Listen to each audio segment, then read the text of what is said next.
दोपहर का वक्त था। सूरज सिर पर चमक रहा था, लेकिन जंगल के घने पेड़ों के नीचे धूप तक नहीं पहुंच पा रही थी।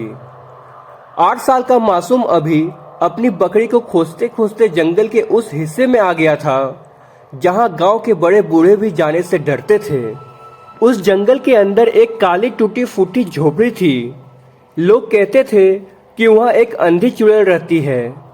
उसकी आंखें नहीं थी, लेकिन वह आवाज़ों को पहचान लेती थी, और जो भी उसकी झोपड़ी के करीब गया वापस कभी नहीं आया। अभी को इसकी कोई खबर नहीं थी। वह बकरी की घंटी की आवाज़ सुनते हुए झाड़ियों के बीच जा पहुंचा। अचानक चारों तरफ सन्नाटा छा गया और बकरी की घंटी भी सुनाई नहीं दे रही थी। तभी झाड़ियों में से एक फूंक जैसी आवाज़ आई। अभी ने रुककर सुना। कुछ था, कोई उसकी सांसों की आवाज ले रहा था। वह डर से कांपने लगा और वापस मुड़ने ही वाला था, तभी एक खुरदुरी और डरावनी आवाज गूंजी। कौन है? अभी ठिठक गया। सामने एक लंबी आकृति दिखी। उसका चेहरा झुर्रियों से भरा था, बाल बिखरे और आंखों की जगह खाली गड्ढे थे। वो अंधी चुड़ैल थी। अभी डर के मारे बोल नहीं पाया, लेकिन चुड़ैल ने अपने नाखूनों से उसकी सांसों की पहचान कर ली। ताजा है, मासूम है, लेकिन डर के मारे कांप रहा है। तभी अभी पीछे हटने लगा। उसकी एक टहनी पर पैर पड़ा और आवाज आई, अब तू दूर नहीं भाग सकता। चुड़ैल बोली और उसकी ओर बढ़ने लगी।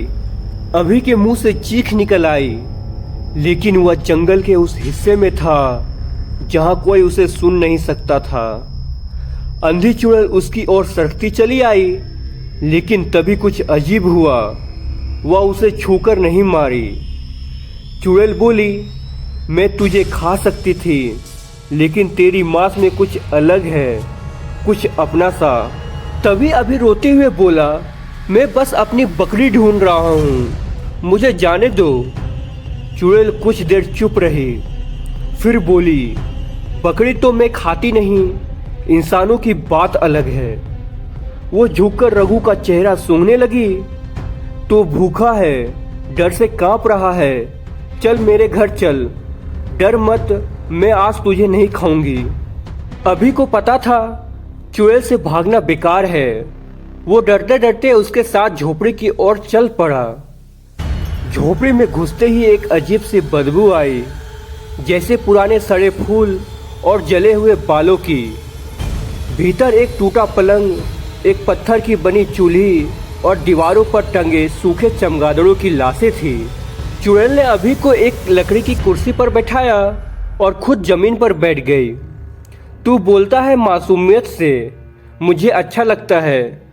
बहुत साल हो गए किसी से बात किए। अभी चुप रहा।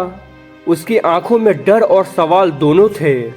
चुड़ैल ने एक बार फिर उसकी सांसों को सूंघा और बोली, तेरे गले से डर की खुशबू आ रही है, लेकिन चिंता मत कर, तू कुछ दिन यहाँ रहेगा तो डर भी तुझसे दूर चला जाएगा। अभी की आंखों से आंसू गिर पड़े।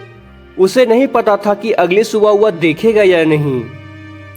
अभी को उस झोपड़ी में 3 दिन हो गए थे। पहले दिन उसने खाना नहीं खाया, बहुत रोया, लेकिन चुड़ैल ने उसे मारा नहीं, उल्टा उसे चूल्हे पर रोटी सेक कर दी, भले ही वो रोटी जले हुए थे।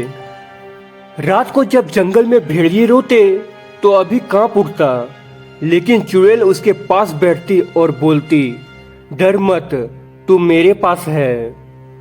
धीरे धीरे अभी को एहसास हुआ कि ये अंधी चुड़ैल वैसी नहीं जैसी कहानियों में होती है।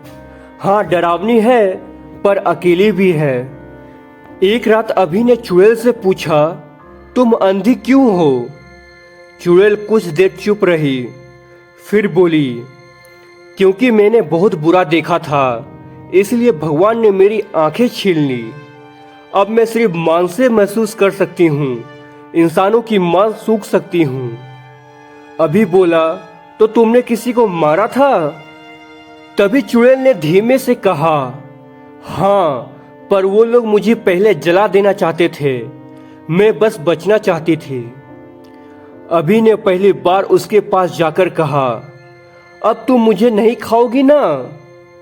चुड़ैल हंसी और बोली। उसका हंसना अजीब था, लेकिन अभी को अब डर नहीं लगता था। तभी चुड़ैल बोली, तू अब मेरा बच्चा है।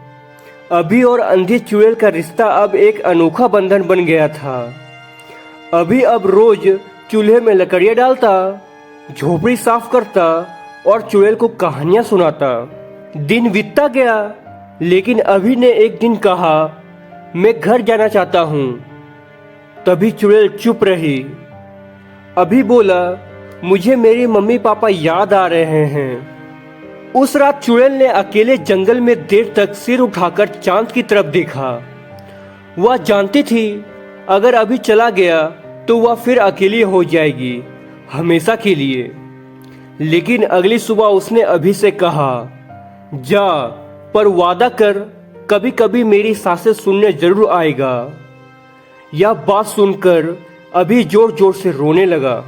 चुड़ैल अभी के पास आई और बोली, जब भी मेरी याद आए तो 3 बार मेरा नाम ले लेना, बस मैं तुझे सुन लूंगी। अभी भागता हुआ जंगल से बाहर निकला और गांव पहुंच गया। सब लोग चौंक गए, क्योंकि अभी को सभी ने मरा हुआ मान बैठे थे। किसी ने नहीं पूछा कि वह 3 दिन तक कहाँ था, और अभी ने भी किसी को कुछ नहीं बताया। बस हर महीने अमावस्या को वो जंगल की ओर जाता और दूर से एक हल्की सी आवाज आती, आ गया तू मेरे बच्चे। दोस्तों, आपको ये अंधी चूहे की कहानी कैसी लगी कमेंट में ज़रूर बताएं, और ये भी बताएं अगली कहानी किस टॉपिक पर लाऊं।